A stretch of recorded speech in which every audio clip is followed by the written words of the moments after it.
Welcome to AK TV news. నిజం నిప్పు లాంటిది. వార్తలు చదువుతున్నది ఉదయగిరి శివరాం. కడప జిల్లా చాపాడు మండలం వి రాజుపాలెం నందు ఘోర రోడ్డు ప్రమాదం. వివరాల్లోకి వెళ్తే ఆదిమూలం చంద్రమోహన్ అనే వ్యక్తి ఇంటి ఆరు బయట మంచం వేసుకొని నిద్రిస్తున్న వేళలో అటువైపు నుంచి కారు అతి వేగంగా వచ్చి ఆదిమూలపు చంద్రమోహన్ను ఢీ కొట్టడంతో అక్కడే ఉండే ద్విచక్ర వాహనాన్ని కూడా ధ్వంసమైనది.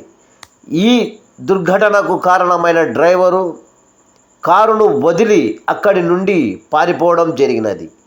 ఉన్నట్టుండి ఊరిలోని అందరూ తేలుకొని ప్రొద్దుటూరు జిల్లా ప్రభుత్వ ఆసుపత్రికి తరలించగా ఆదిమూలం చంద్రమోహన్ను వైద్యులు మరణించారని ధృవీకరించారు.